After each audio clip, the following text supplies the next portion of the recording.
देवी आदि पराशक्ति जो शिव से भी शक्तिशाली हैं, जिनके कारण हमारा और आपका अस्तित्व है, जिनके कारण यह सृष्टि है। हम सब के पीछे वह कौन सी शक्ति है जो कार्य कर रही है।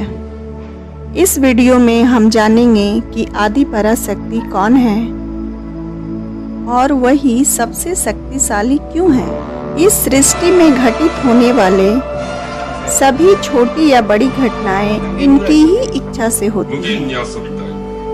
इस सब को जानने के लिए कृपया इस वीडियो को अंत तक देखें। Welcome to my YouTube channel little bit of life.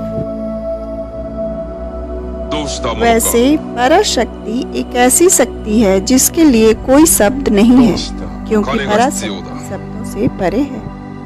ये हमारी सोच से भी परे है।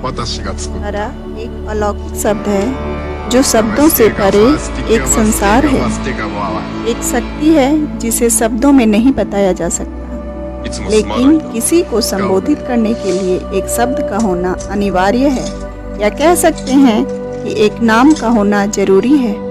यही नाम है देवी आदि पराशक्ति। देवी जो संसार के कण कण में व्याप्त है, जिसके असंख्य रूप हैं, अनेकों नाम हैं। ये वही शक्ति है जिसने जीवन को जन्म दिया है। किसी के लिए ये शक्ति है तो किसी के लिए भक्ति, किसी के लिए माँ तो किसी के लिए प्रकृति। पर वास्तविकता में यह आदि शक्ति कौन है? एक तेज पुंज जो समय और जरूरत के अनुसार एक शरीर का रूप धारण करती है। धार्मिक मान्यताओं के अनुसार ये तेज पुंज एक शरीर का रूप लेकर इस सृष्टि की रचना की, या ये कहें कि यही देवी आदि पराशक्ति ने अपने हिरण्यगर्भ से इस सृष्टि को जन्म दिया। वैसे तो हिरण्य का मतलब सोना या सुनहरा होता है। हिरण्यगर्भ सृष्टि के उसी केंद्र को कहा जाता है जिससे सृष्टि का विकास हुआ, या जिसके गर्भ में यह सारा संसार बसता है, जो सभी प्राणियों का सर्वाधार है और जिसने इस पृथ्वी और इस ब्रह्मांड को धारण किया है। देवी पराशक्ति ने ही सृष्टि की देखरेख के लिए त्रिदेव यानी ब्रह्मा, विष्णु और महेश की रचना की और तीनों देवों को इस सृष्टि का उत्तरदायित्व सौंपा। ब्रह्मदेव को रचयिता का, विष्णु को संचालन का और महेश अर्थात शिव को संहारक तथा पुनर्निर्माण का उत्तरदायित्व दिया गया। पुनर्निर्माण के पहले विध्वंस का होना जरूरी है। संहार ही निर्माण का आरंभ है, इसलिए शिव को संहारक भी कहा जाता है। पुरुषार्थ अपने आप में श्रेष्ठ है, लेकिन जब तक प्रकृति की शक्ति साथ नहीं हो तब तक पुरुषार्थ अपने लक्ष्य को कभी नहीं पा सकता। या ऐसे समझें कि देवी के बिना देव इस प्रकृति को आगे नहीं बढ़ा सकते। इसीलिए देवी आदि पराशक्ति ने अपने अंश से 3 देवियों की रचना की, या ऐसे कहें कि अपने अंश को 3 भागों में विभाजित किया, जिसके नाम हैं सरस्वती, माया और शक्ति। ब्रह्मा को पूर्ण करने के लिए पराशक्ति के अंश ने जिस रूप को धारण किया वह सरस्वती कहलाएंगे, जो विद्या और ज्ञान का स्वरूप है, क्योंकि ज्ञान के बिना निर्माण संभव नहीं है। इन्हें संसार देवी सरस्वती के नाम से जानते हैं। देवी के जिस अंश ने विष्णु देव को पूर्ण किया उनको माया के नाम से जानते हैं। ये वैभव और समृद्धि की देवी हैं, क्योंकि विष्णु का उत्तरदायित्व संचालन का था और संचालन के लिए वैभव और संसाधन की आवश्यकता होती है। ये देवी को संसार माता लक्ष्मी के रूप में जानती है। तीसरे देव शिव को माता का अंश नहीं बल्कि आदि पराशक्ति का पूर्ण स्वरूप शक्ति के रूप में प्राप्त हुआ। यही तीनों देव और तीनों देवियों को हम त्रिदेव और त्रिदेवी के नाम से जानते हैं। इन सभी देव देवियों के निवास अलग अलग हैं जो पराशक्ति के द्वारा ही रचित है। ब्रह्मदेव और ज्ञान रूपी सरस्वती के निवास के लिए ब्रह्मलोक का सृजन हुआ जो कि ज्ञान का स्रोत है। नारायण विष्णु और देवी लक्ष्मी के लिए प्रकृति का सृजन हुआ जिसे विष्णु लोक भी कहते हैं। यह लोक वैभव से पूर्ण और किसी भी प्रकार की कुंठा से रहित है, इसलिए पालनहार के इस निवास को बैकुंठ धाम कहते हैं। इसी तरह शिव और शक्ति ने अपने निवास के लिए कैलाश का निर्माण किया जिसके कण कण में पवित्रता का वास था। वहीं पर्वतों के बीच शीतल स्वच्छ मानसरोवर का निर्माण किया जिसमें शिव और शक्ति के प्रति दो हंस हमेशा तैरते रहते थे।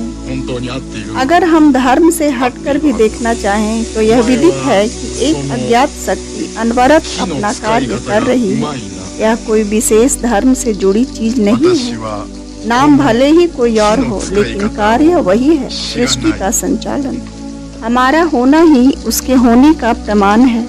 हमारा अस्तित्व उसी शक्ति से है। हम आस्तिक या नास्तिक कुछ भी हो सकते हैं। हमारा वर्ण कुछ भी हो सकता है।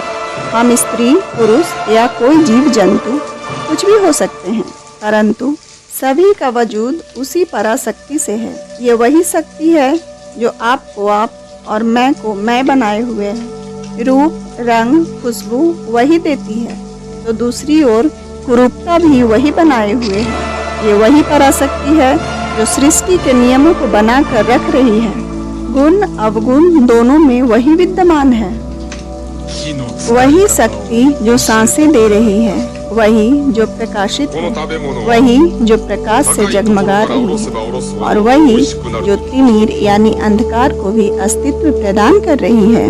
यही शक्ति से कोई भी जीव जन्म या मृत्यु को पाता है। हम या आप ईश्वर को मानते हैं या नहीं, यह मायने नहीं रखता।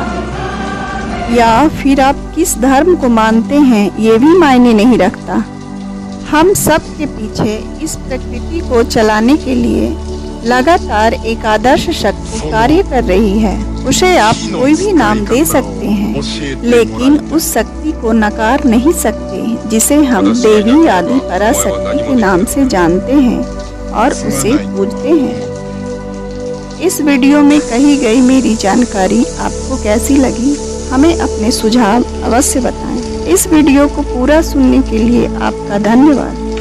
कृपया मेरे YouTube channel little bit of life को सब्सक्राइब करें और बेल आइकन को दबाएं। धन्यवाद।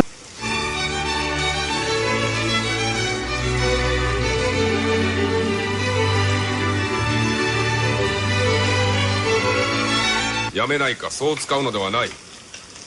そう使うのではない。ではどう使うのだ。使う量が多すぎるのだ。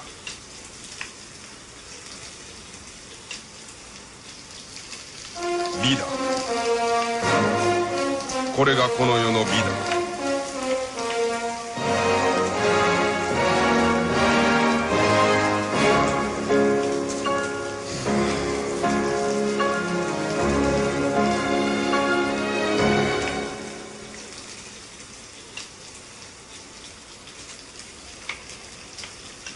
これはバノス川のサモによく似た味だ。